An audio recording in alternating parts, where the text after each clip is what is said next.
There's a lot of insights that I want to offer you that I have discussed and collaborated with a bunch of people around the world on. And I hope that helps you a little bit to be thinking about some of the ways that you might be able to navigate a world of exponential change, because you are at a unique time in history. And it's one thing to hear people say that, but it's another thing to really say, well, okay, then, well, what do I do? So, all right, so I have what I call a portfolio of work. I haven't had a real job in 25 years. We've got a small but mighty consulting company called Charrette, which is a French word that basically means like doing design sessions together. And this is the kind of thing I do with a range of people all around the world. But we focus on what we call initiatives with impact. And then I also teach through a group called Singularity University, which is neither about the singularity nor is it a university. So we're working on some identity issues, but it's a global think tank. It's people who are smart on all the technologies that you read about in the newspapers and online. Not just AI, but quantum computing, next generation space. Has anybody heard of Elon Musk? One or two. Okay, so yeah, it's SpaceX, that sort of thing. So we've got a range of really, really smart people, and I get to talk to them and get their insights about the future of work, the future of learning, and the future of leading, and especially how young people can lead in the age of AI. So, and then I've got a small but mighty software company. It's called eParachute, and it was built from the knowledge of my father's work that Carol just mentioned, a book called What Color is Your Parachute? First written in 1970 and then updated every year for 45 years while my father was still alive. I also have 10 courses on LinkedIn Learning, with about 2 million learners have taken my courses. And the most popular is one called A Learning Mindset in the Age of AI. And so I'm going to talk a little bit about learning and lifelong learning and why that's important. And then I also talk through Duke University. They have a continuing education program that I lecture through. So this is my 4th out of 5 cities this week. I'll be in DC tomorrow teaching at GW University. 2 different countries. I was in several different places around Brazil. But you're my favorites, absolutely, guaranteed. I'm often called by 2 titles around the world. If you're over 25, I'm called Professor Gary, and if you're under 25, I'm known as Uncle G. So I don't speak a word of Portuguese, but at Sao Paulo Technical University, that's their nickname for me. So all right, so let me just give you the answers, and then we'll walk back through the questions. So, and it may be hard where you guys are sitting to see these, but okay, so for each of you, for all of us, not just young people, but all people, we live in a world of exponential change. That is where the change is happening faster and affecting more and more people. Does anybody remember there was a global pandemic? Remember? It was, okay, all right. So you know when you saw the infection rates that kept doubling every week? That's a logarithmic curve. That's exponential. And that's what happens with these technologies that are affecting our lives, including the microprocessor, the brains of what I call your digital distraction device. That's what I call these, because it's constantly calling to us to distract us. But what's really important is to understand how the rules of work and learning are changing, because the way those rules work now are not the ways they worked for your parents and your grandparents. And so it's really important to understand how that is different and why that's relevant to you, and then how you can actually leverage those changes. What we really need, all of us need, and especially young people at this inflection point of launching into the world of work, is what I call agency. Agency is where you take an action and you hope there will be a positive outcome. What you see when you see headlines from people like Mr. Musk, I've actually known Elon for about 15 years now, but like Elon or Sam Altman or all these guys, these tech bros from Silicon Valley, that's where I grew up. I've spent more than 50 years of my life in Silicon Valley, is that all the jobs are going to go away. And that's just BS. That's just not right. They are going to change. A lot of jobs are going to change. But what you get is, what can happen is you can lose hope. And that's why I'm here. I'm here to help you gain hope and retain hope, keep hope. But it's all about agency. It's all about taking action, moving in the direction that can be most useful to you. And then one of the most important frameworks for that is what I call mindset, skill set, and tool set. And I'm going to explain what the differences are between those. But again, I want you guys to ask questions if that can be helpful. All right, so that's on the side of each of us as individuals. But then I don't know if there's any educators in the room or people who run colleges or there's an ecosystem play. That is all of the different organizations, educational institutions, nonprofits, government agencies, this wide range of different organizations operate in an ecosystem. And it just so happens that I've spent a lot of time in my life mapping ecosystems, understanding ecosystems, helping people to design ecosystems. And in the age of AI, it's really, really important to have an ecosystem mindset, to think in terms of ecosystems, because it's not just some cute metaphor, oh, it's like a rainforest or stuff like that. No. It's actually any work you do, there'll be an organization, and that organization works with other organizations, and it's in a community, and it's in a country, and all of those different pieces are part of its ecosystem. But those can be designed, and especially in the age of AI, you can do it in different ways. And then, again, I don't know, for educators, we're at a time where I believe colleges don't just need to be disrupted, they need to disrupt themselves. And we've got a model to suggest how to do that. So does this work for you guys so far? So those are the answers. Well, okay, so what are the questions? All right, so let's just start. So I call these fire starters. I'm not going to really dive into any of this stuff really deep. I want to spark thinking in your brain. I want your brain to be on fire by the time we're done. And I want you in a day, 3 days, 3 weeks, 3 months, something pops up in your brain. You say, wait a minute, I should have asked Uncle G about this one thing. Well, then you ping me on LinkedIn and you ask me the question, because I said this to the kids at Sao Paulo Tech, and 300 of them connected to me on LinkedIn in the next week. So I love this stuff. I love to hear your questions. I want it, but same thing for educators, same thing for college presidents, same thing for startups. But I call these fire starters because I'm just going to run through them pretty rapidly, and then give you a little bit of the ecosystem stuff, but again, raise a hand, stop me. Wait a minute, I didn't get that.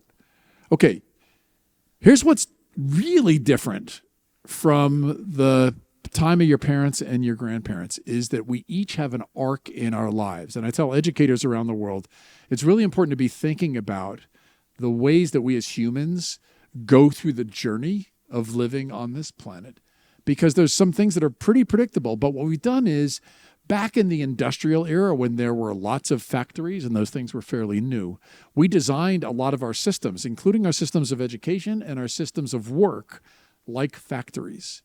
And that's a problem right now because I don't know many people that work in factories nowadays. There's just, sure, we need lots of people to do that, but a lot of people work in other places. And that keeps changing. But basically, think of it this way. There's 3 sort of phases or boxes that your parents went through.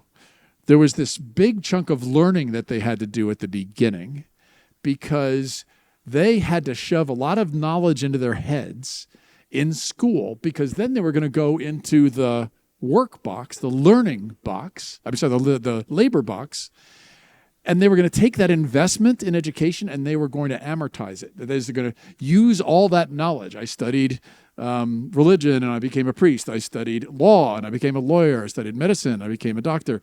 And they were going to basically use that knowledge for a very long time in the same field. Well, guess what? There's not necessarily that many people are going to be working in the same fields for decades and decades and decades, the way that our parents and grandparents did. And then, in what I call the period formerly known as retirement, there would be this little part of living where people, once you get to be my age, an OG, old guy, you finally had a little bit of money in the bank and maybe go do some stuff, but you're too old to really appreciate it. So that was the old arc. And my father actually wrote a book in 1976 called The 3 Boxes of Life. And he said, this is the arc of our lives. There's this big chunk of education that I assume many of you either gotten through or still going through. And then you're going in this launch pad into the world of work. Well, What our opportunity is now is just to completely rethink that model, because my father's subtitle on the book was "And How to Get Out of Them." Because now, if you sort of turn them on the side, first off, he said it's a wrong model. It has to be lifelong learning. He said this in 1976, lifelong learning, lifelong labor, lifelong living. And then my mantra is, well, no, maybe we need to get to the point where it's a Venn diagram and they just kind of overlap in a lot of ways. So you're at a conference. I hope you're learning a lot. I hope maybe it's work for some of you if you're volunteering, your apprentices, or is your job. And I hope you're having fun. So what is this? It's just, you blur the lines. And that's what, not all work needs to be like that or can be like that. But the more we have that mindset that it's these three different legs of the stool, these three different facets of what we do when we interact with each other, interact with the systems in our world, how can we continually optimize that we have the right mix at the right time in our lives? And there's always going to be times where you got to work hard, you got to make money, you can maybe pay back your student loans. And there's other times where you can just take a month off and take a gap month and go hang out with your friends and travel around the world. But the more we can be thinking about this as breaking down those three boxes. Well, why does it have to become lifelong learning? Well, here's the thing is, in the industrial era, especially in the United States, about 100 years ago, a little over 100 years ago, a whole bunch of thinkers thought, well, we kind of have to have schools that can scale. They could teach a lot of people. And they became designed really like factories. And then they were broken into these stage gates that make no sense. You go through some very predictable processes in your life where you're just going to keep growing and transforming. And nobody said, no, there has to be this box called pre-K and another box called K-12, another box called college. And then there's another box after that, which is called adult learning. I said, well, this makes no sense. There's three things all of us are going to go through. We're going to go through predictable phases in our lives. That is, we're going to grow from little bitty humans to bigger humans. We're going to have predictable roles. You start out as the child of somebody. You're a sibling of somebody. Maybe you got brothers and sisters. You're then going to be a student.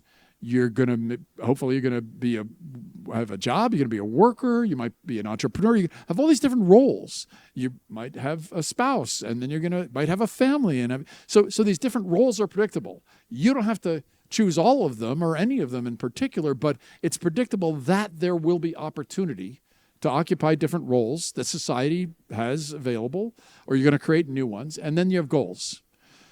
Do you want to make a lot of money? Do you want to have work that really satisfies you? Do you want to work with people that really make you feel good about yourself? Whatever it is, you'll have goals. And I'm going to talk about how some of the processes of making those goals are. But basically, this is the arc. So those three boxes and then these arbitrary stage gates of education, what we're doing is we're reinventing that stuff. Over time, it's just going to change. It's going to shift. And we're going to find new ways that people are going to be learning in different contexts. And some of them will still look like very traditional schools and colleges, but a lot of them are going to change. Okay, then you jump into the work box. And then what? So work is just three things. I don't know if anybody ever told you this, but it's very simple what work is. Jobs have a few more things in them. But work is just three things. It's a problem to be solved. How do you solve problems? You perform tasks. You go through steps. There's a dirt on the floor, and okay, that's the problem. Now, who's going to come in and clean it up? Okay, well, you go get the broom. I'm going to go get the shovel, and we'll clean it together. Those are the tasks. But then we have human skills. You have capabilities. You have capacities that you use. And so that's it. This is work. You have human skills applied to tasks to solve problems. You have dozens and dozens of skills, but most of us don't really know what they are. They're sort of, think of us like we're icebergs and they're kind of below the waterline. We don't really know our skills. And this is one of the things my father figured out 50 years ago, is how to help people identify their skills.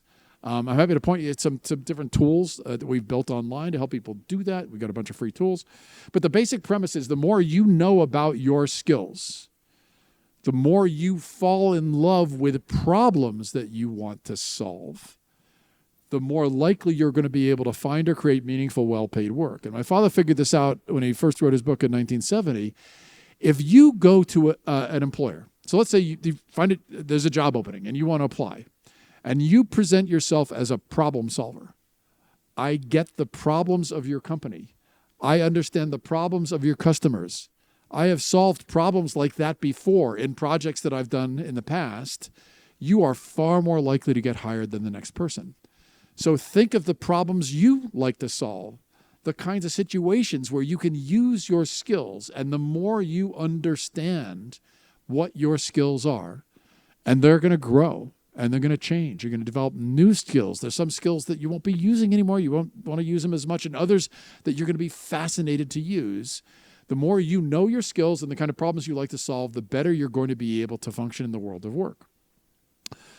Well, I said that's what work is. What's a job? What's a job? Well, a job actually has just 6 facets to it, 6 different elements, and they're called the 6 W's. What you do for work, that is the skills you use and the problems that you solve. Where you do it, that's a workplace or a workspace. When you do it, the time of day, the time of week, the time of the year. Who you do it with, who's on your team. And then how you do it, that is, what's your role? Are you the one leading the team? Are you a member of the team? So that's it. And there's a lot of different options, which are kind of hard to read on this screen. But basically, think of it as all the different kinds of problems you can solve, different places you could work. And then if you had total control, there are companies that do this. There's government agencies that do this. If every couple of weeks you and your team said, all right, here's what we're doing over the next 2 weeks. What do we need to be focusing on? Oh, we could be brainstorming in a co-working facility in the morning with our coworkers, and I could be leading it. So think of it as sliders. Like you could keep on flipping these sliders and have flexible work.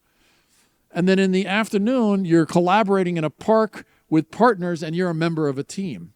So what if you and your team had the ability to continually design the context for your work? These are the 6 aspects of a job. And the more you think about, we actually have a tool online, and I'll make sure that you have a link to it, but a tool online helps you do this inventory really quickly, like 15 minutes. What are the 6 W's for you? Like, if you could just wave a magic wand and do the 6 W's in the way that you most want it? It's called the Aristotle Canvas. But I know Peter's in the room. He's good at math. There's only 5. So what's the 6th? Why? Why? Why do we work? So it turns out there's 4 reasons. There's 4 reasons to work. And I'm just going to walk through each of these really quickly. So have any of you ever seen a newspaper? Have you ever touched one? I mean, I ask young people this all the time, all around the world. I say, what?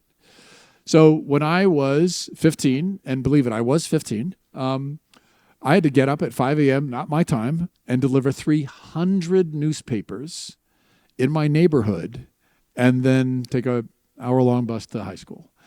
And why? I needed to make money.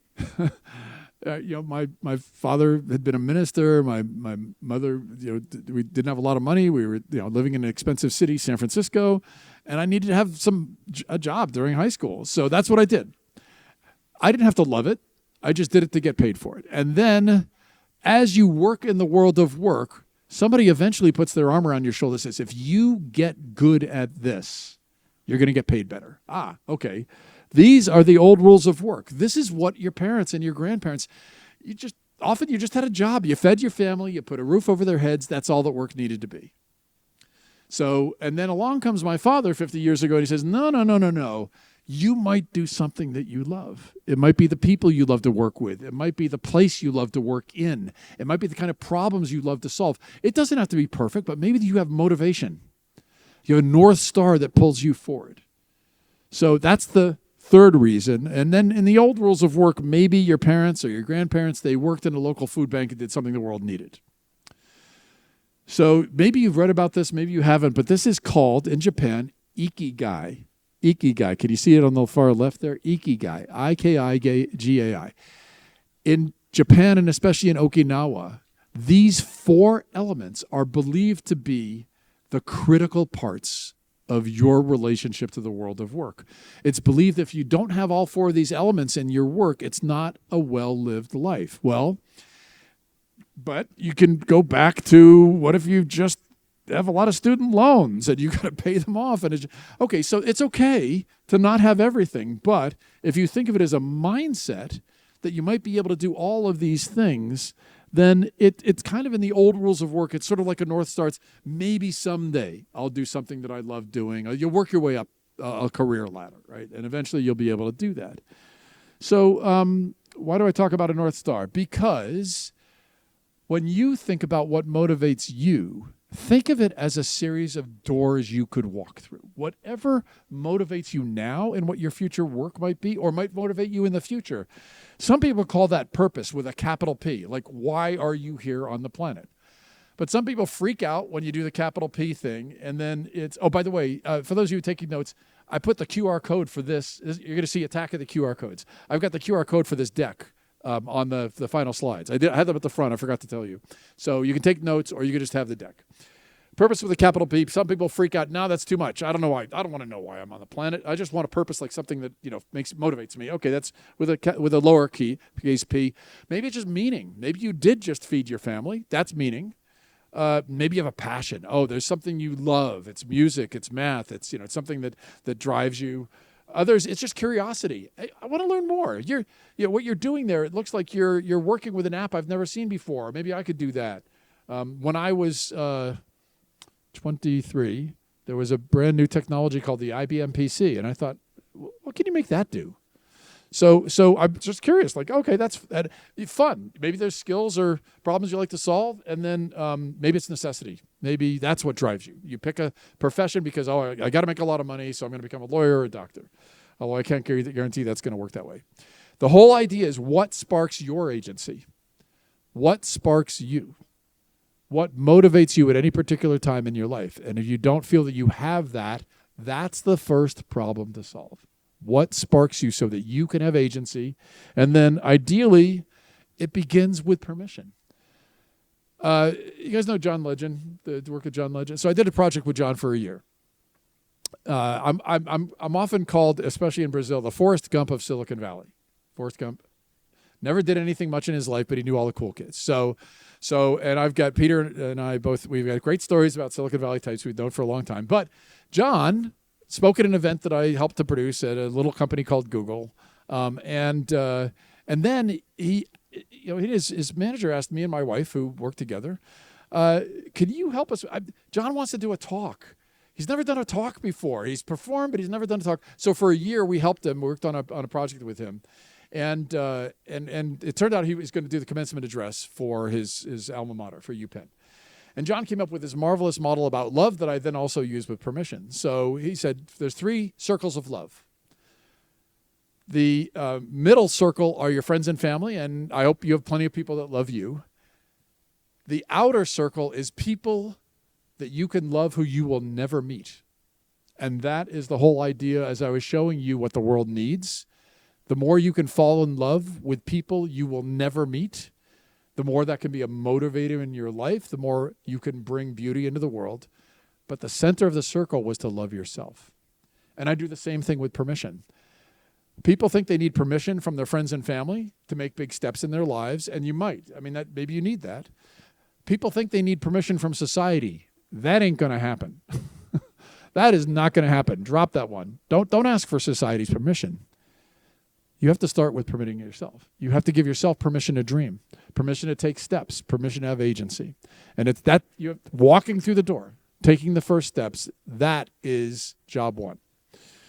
But then when you have that, well, how do you think about your interface to the world of work? So I hope that you don't mind this when I say, so you notice I haven't used the phrase once, Gen Z, Gen Y. I don't use those phrases. Because I don't think young people nowadays are a new generation. I think you are a new species. I think you're the next version of humans. I think that's what you are. And actually, there's a book on this, literally called Second Sapiens.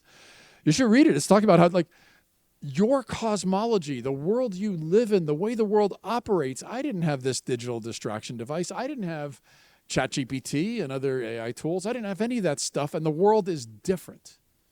The world is different. You are evolving very, very rapidly. You are making up the next rules. That's why my book is called The Next Rules of Work. And so how does that work? All right, so this may not be true for you, but this is what I find around the world is when I talk to young people, what they tell me is first they want to do what the world needs. We keep telling you the world's on fire. You know what is in the brain of a guy whose country is under attack 5 minutes after he thinks it? Because he posted on YouTube. And so Why wouldn't you want to try to have some impact in the world, even if it's in your community or it's in a particular industry that you think can have a positive value to the world? And then if you can do that, you're going to love it. If you love it, you're going to get good at it. You get good at it, you're going to get paid for it. Parents ask me all the time, why won't my kid get a real job? Driven by completely different motivations in many cases. I mean, you still need to get paid. And oh, by the way, the studies with young people, I just want to tell you, young people want all of it. Now, CEOs of companies ask me, why do young people ask about the purpose of my company? I never asked about the purpose of a company. Just do your damn job. Keep your head down, work your way up the career ladder. In 20 years, you could be a supervisor. Oh, so exciting. So young people have flipped the stack. And there's lots and lots of studies, and you'll have the deck, but over and over again, what happens is you see the same thing from OGs, from people older than 30. Things like, oh, they think they know everything. They're always sure about it. I'd say CEOs say this to me all the time. Well, no, that was Aristotle 2,500 years ago.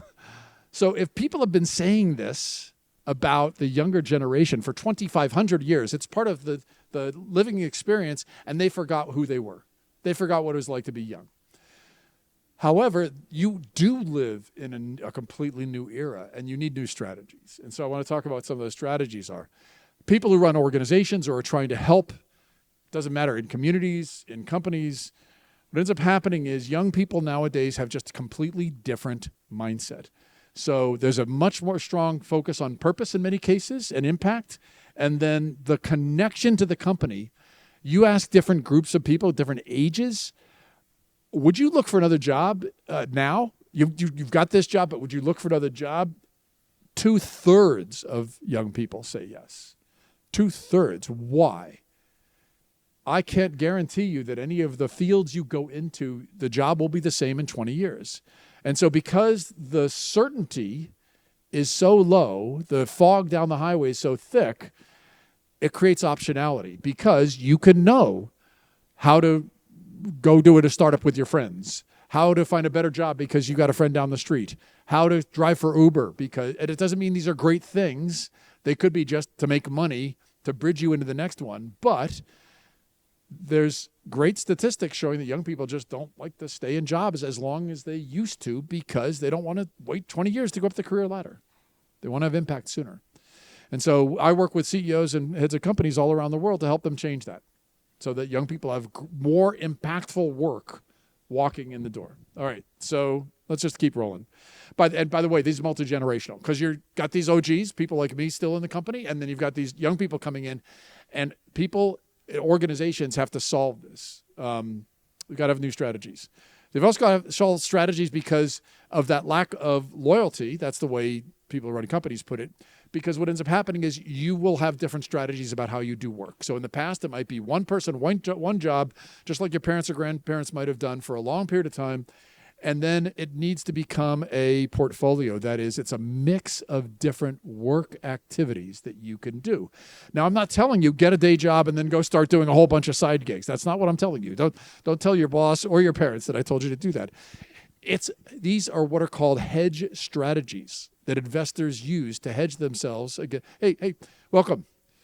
We've covered a lot of ground, but there's going to be a QR code to the deck at the end, and we're going to try to make sure we ask questions. So, used to be a career ladder, and then along came the marketing of Yahoo. I had a head of marketing at Yahoo, Tammy, 15 years ago, and she said, "No, I think it's like a jungle gym. I don't think you go up a ladder anymore. I think you go up and you go sideways and you go down, you go over. I think more and more, this is what careers for young people are going to be." And then I came along and I said, no, I don't think it's that either. I think it's a trail network. I think it's a trail network. You're going to have all these inflection points in your life, and people are going to tell you you've got to keep on going on the same path. Oh, no, you were trained in law. You've got to keep on doing law. You need optionality. You need to understand your own skills and the kinds of problems you can solve, and to then be able to hit a junction point in the trail network. And then know enough about what the different paths could be to choose the one that's most optimal for you right now. And again, I'll talk about some of those strategies, but it's a mindset change. And now I'm not saying if you are motivated by a kind of work where you go in and you get the training and you do the work and you work your way up the career, that is awesome. And I also want to suggest you give yourself permission that if you want to follow an alternative path, you just need to follow strategies to do that. You need to have effective strategies to do that, because you could just sit in the same company and just work your way up if that's the kind of life you want to have. But if you want to have a life where you actually take action, you have agency at different inflection points, here's how to do some of that. So your parents, your grandparents, they probably have an investment advisor that tells them to distribute risk. You got one safe bet, a big chunk of your money in safe stuff, and then smaller chunks in more risk. And that's exactly what we see young people doing. It's you got a job, but then you're driving for Uber at night and you're working on a startup with your friends. It's a hedge strategy against an uncertain future. Because no adult on this planet can tell you that the way the world of work is going to work in 10 years is going to be the same. Okay, so you need strategies for that, and I'm going to tell you how. So remember, we did the answers at the beginning, and now we're exploring the questions. So, all right. So mindset, skill set, tool set. I call these the three legs of the stool for navigating a world of exponential change, and there's an analogy to use that we can explore. So, in February, I was in Dubai, in the United Arab Emirates, 2 weeks before some country went to go bomb another country. And so I got out just before. And I was doing a series of talks. And so I wanted to use an analogy to help people understand mindset, skill set, and tool set. And it's not hard to find a desert in Dubai. Let me just tell you. It's the Middle East. There's, there's a lot of buildings, but underneath the buildings is a desert. All right, so I wave a magic wand, and you and I are standing at the edge of a desert. And I have given you all of the skill set of an explorer. You've explored a desert dozens of times before. But you look across the desert, and you see a sandstorm. It's called a hubab. You see a sandstorm gathering, and you say, oh, that's BS. I'm not going. You have all the skill set, but none of the mindset of an explorer. Okay, so now I wave the magic wand again, and I have given you all the mindset of an explorer. You have never explored before, but you look across the desert and you say, how hard could that be? Take one step, take two steps. Sure enough, big sandstorm. You have to solve problems just in time and just in context. That is, you didn't say, wait a minute, okay, stop. I'm going back for a 4-year desert crossing degree. You don't do that. You're a young person, you pull up your digital distraction device and you call up a YouTube video and they say, oh, get a couple camels.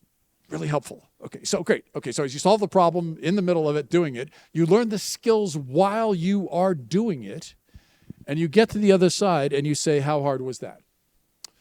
So I'm going to talk about a 21st century skill set, like the kind of skills that I hope you will all develop. But there's a phrase that I'm often quoted for is mindset eats skill set for lunch. Mindset eats skill set for lunch.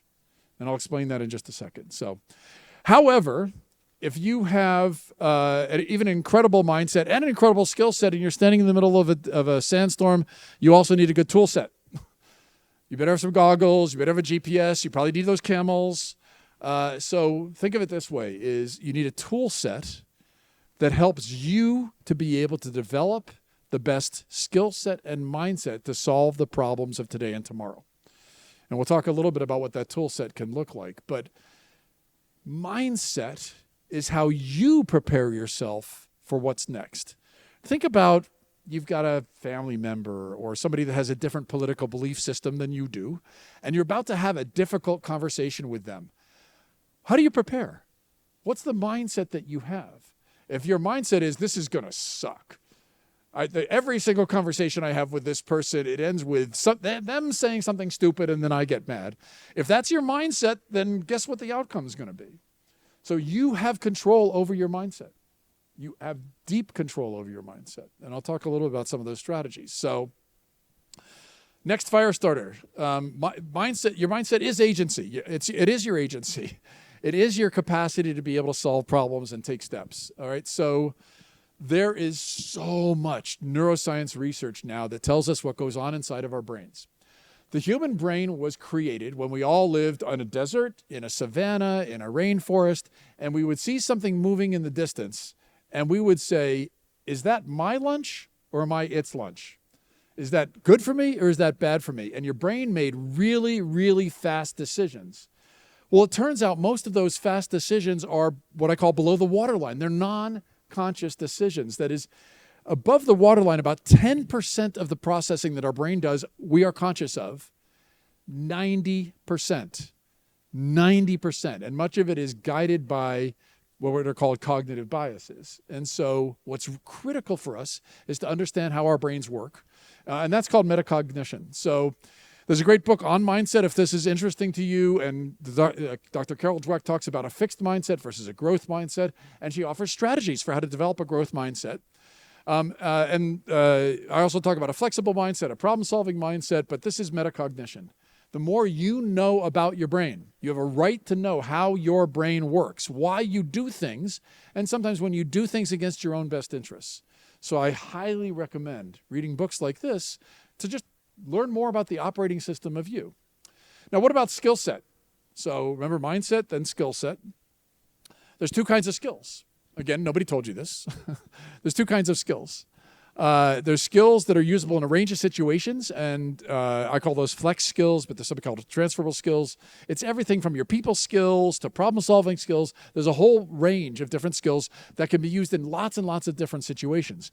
If you know how to repair a car engine, it's not transferable to doing brain surgery, or at least I hope it's not. So that's a different kind of skill. That's called a knowledge skill or a no skill. But flexible skills are usable in a range of situations. You have dozens and dozens, and there's no Fitbit for skills. There's nothing to tell you what your skills are. That's why you have to know you. That's why metacognition is so important. But if I could wave my magic wand and give every single person on the planet, including everybody in this room, 4 skills, in English, the acronym is PACE. Problem solvers who are adaptive, creative, and with empathy. So what do I mean? Problem solving, I think I've beaten that one enough. You present yourself as a problem solver to your employer. You're more likely to get it hired than anybody else. Adaptive. Adapting is a skill. Fixed mindset, you liked yesterday, if it's like today and it's like tomorrow, but an adaptive mindset says, no, I can develop this skill set that allows me to continually adapt and solve new problems. Creative. Creative problem solving. And then with empathy. Satya Nadella, the CEO of Microsoft, he says empathy is the #1 human superpower. It's your ability to empathize with a customer, with the person in the cubicle next to you, with your community, with the planet. Have any of you studied done any startups, or you've at least seen about startups, right? What does a startup founder do?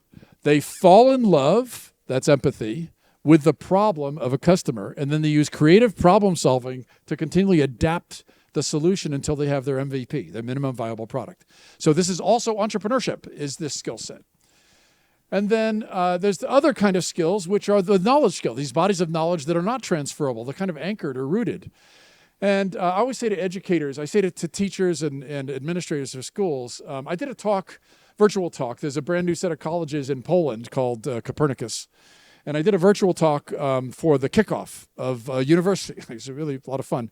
And I said universities are sort of, again, many of them are unfortunately designed from this industrial era model. But I said, okay, so here's my challenge to you as an educator. What if there's a young person that comes to your school and they are fascinated by art, they're fascinated by religion, they're fascinated by mathematics, they're fascinated by space, they're fascinated by medicine? What would you do with that kid? And you'd say, oh, well, you got to focus. I mean, okay, you can get an engineering degree here, but then you got to go someplace completely different and study space. Well, his name was Copernicus, and he lived 600 years ago. And he had all of these interests, and he's the guy, because he had all this intersection of interests, he figured out that it's not that the sun revolves around the earth, it's the earth revolves around the sun. And so think of your future. Think of the things you're fascinated by. I'm not telling you to study 20 different things and just hope something's going to work out, that there's an intersection for them. I'm saying a lot of the value you can create in the future will be because you love 2 or 3 or 4 things. It's your knowledge of those things and the intersection of them that makes you totally unique on the planet. So explore your passions, explore the things that fascinate you, and look for the ways that things that fascinate you, those intersections, there might actually be work that you can do. So I'm going to go through the rest of this pretty fast because I think I'm going to get the hook in a few minutes, and I want to make sure we can cover questions. So I'm going to hit a couple of these things really fast. We're not going to get into the ecosystem building stuff, so I apologize. But again, you'll have access to the deck. Tool set. There's 2 kinds of tools that humans use. Humans are unique, at least we think so right now, on the planet because we are tool users who can create tools that can create tools. So when software can code software, that's a tool creating tools. And so that's what vibe coding is. Software creates software. But there's a range of technologies that we can use, and we over-index on this thing that's called AI. I wish I had more time to tell you there is no such thing as AI. It's a marketing term. It's just a basket of technologies that Silicon Valley has pushed together to try to basically tell people that this is going to take a whole bunch of jobs, which it's a far more complicated story than that. It's actually going to empower a lot of people to do new jobs. But there are techniques, there's steps you go through to problem solve. And I really, really want to encourage you, if you can develop more of a mindset of a problem solver, to really study some of these techniques like design thinking. We do something at Singularity University called rapid prototyping, where we actually use tools like generative AI to create solutions in real time. Like if you had you at your college campus or in your community, you get a bunch of people together, you're at a table, and you say, what could create a new piece of software for our community? And you do it right there. You do a prototype in real time. That's rapid prototyping. We also talk about moonshot thinking at Singularity University, 10xing, like doing really, really big solutions for things to try to open the aperture to solutions you could do, and then networking. Very, very critical to think using tools like LinkedIn, because one of the greatest assets you can have as you go through your arc in the world of work is a network of people. So I've told you before, and I'm going to tell you again, connect to me on LinkedIn. I have a massive network. I've met a ton of people. Then you get access to my network. And if you have questions, you ask me questions. But you try to build that network, and that becomes an asset. And the weakest ties, there's research going back 60 years that talks about the strength of weak ties. The people that know you the least could be the people that can help you the most because they're the farthest outside of your network.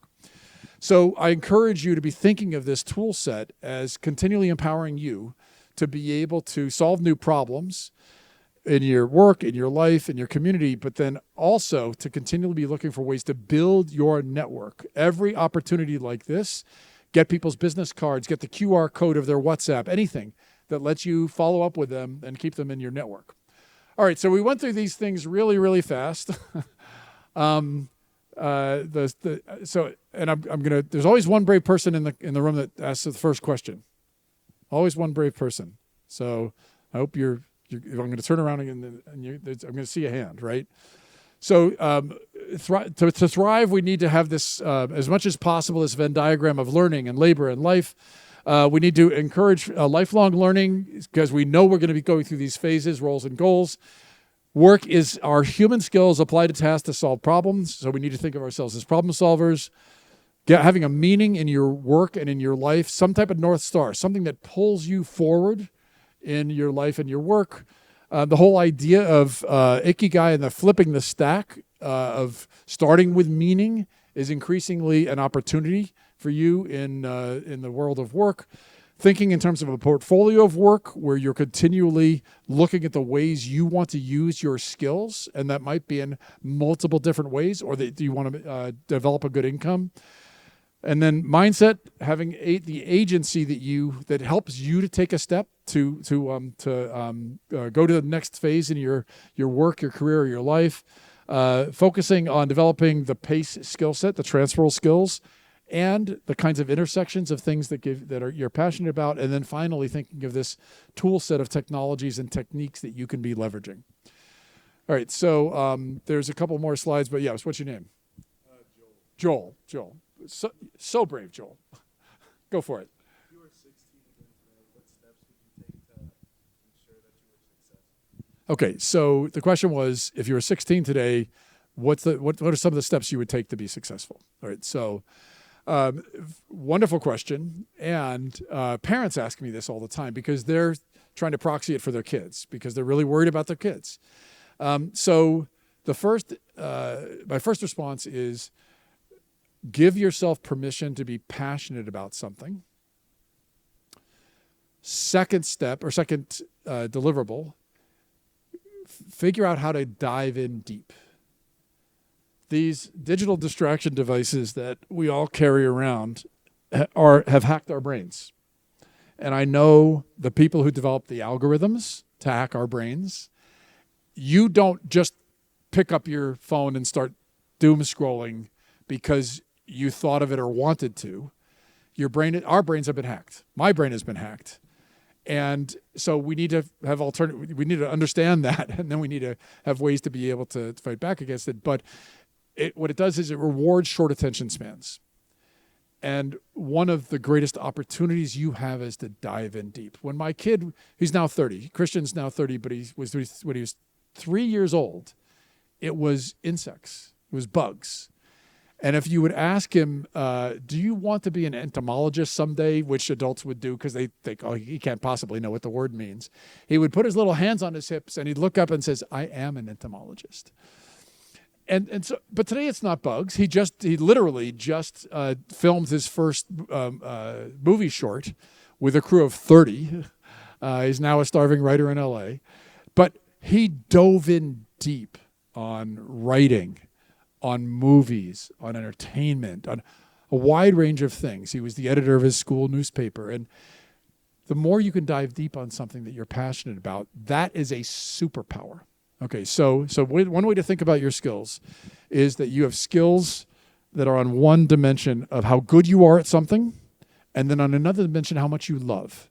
So think of that as like a magic quadrant. So like down here, you don't love it and you're not good at it. Well, maybe you just do it to make some money.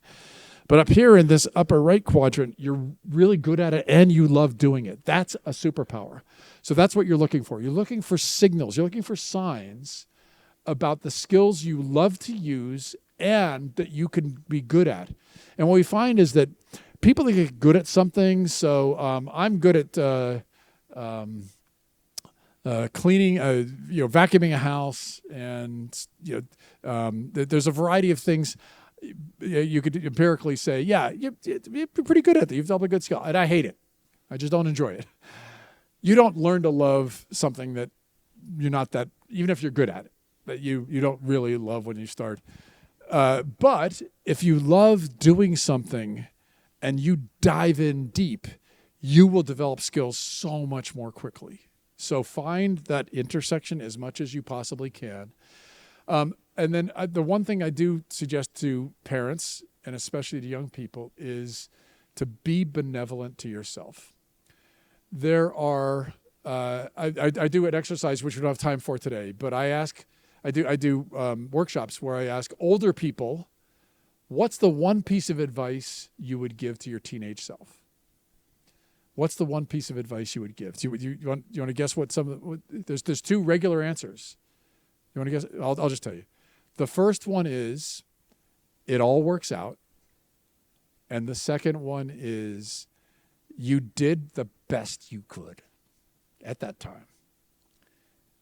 And then we flip it. Young people, what's the one piece of advice you want to give to your 50-year-old self? So think of that right now. What if the 50-year-old you is right here? Future you is right here. And you could talk to them and have a dialogue with them. What's the one thing you would want to tell them? And I'm not going to press you, but what we often hear is, I'm doing the best I can. Remember what it was like to be me at this time. Does that make sense? Okay. Another question. So what's your name? Nicole. Sorry. Sorry. Yeah. Go for it. And I'm sorry, is there another session coming in? I'm sorry, Nicole, to interrupt you. Is there another session going to kick me out at 2:30? Do we know? Yeah, that's a nod. Yes, okay. Okay, let's make this the last question, and then we can. Sorry, Nicole. That's okay. So I'm an epidemiologist, and I'm very interested interested in epidemiology. That's why I explored it and studied it, and I'm interested in science, and it gave me a lot of skills to do like science and data, but I find that I'm not very interested in the tasks that those involve. So what do you suggest for finding a different way to use your skills for doing tasks that you actually like? Brilliant question. Okay, so first off, what Nicole has done is she's given us a great insight. That thing you're passionate about, the field you might be interested in, talk to people like Nicole who are doing it before you really, really invest very heavily in it, and ask them questions like, what do you like about it? What do you dislike about it? How'd you get into this? And what you find is that there are some people that, yeah, they love it. They're all in on it. And there's other people like, well, yeah, I might have done something different, and I'm actually thinking about doing something different. So my answer would be, you've got a body of knowledge with epidemiology. So you're really, really good at taking disparate data sources and or looking at evidence and being able to create theses, hypotheses. And so I would say there's two different angles to go. One is, what can you do with the existing knowledge that is used in other contexts with epidemiology, where it's just, if it's the tasks that are performed, find another way that people are approaching it. So because what ends up happening is, a lot of times you're exposed to particular kinds of work in particular industries, in particular countries, but it's done really, really differently elsewhere. Also doing the homework on you. So if you ping me on LinkedIn, we've got a course from Parachute about just understanding your own skills and how you could use them in different ways. Do that homework, because then there might be an intersection with what you know and something else. And then finally, it's the transferable skills. Is what are the transferable skills in terms of analyzing data problems or looking at the intersections between data sources, and might those be applicable in other places where you just don't have to go through a lot of training, and it would have all the things you love and not necessarily any of the downsides. So. All right, so I want to be good about the folks that are coming in next. So, and let me just put up the final slide. So,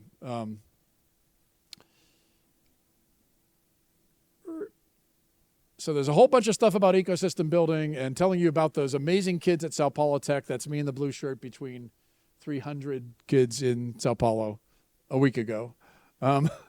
There's all this stuff about how you can map ecosystems, and if you are interested in solving complex problems, get the deck. And then I've written extensively about how you could approach problems in your own community or in other industries as ecosystems. Really, really helpful.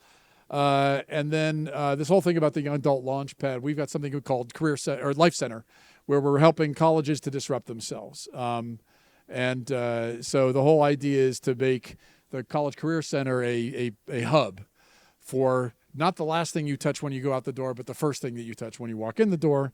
And we got this whole model about how to do that. But what you really want is not the answers, but the QR code and how to reach me. So if this is the deck. So you want the deck and all the slides.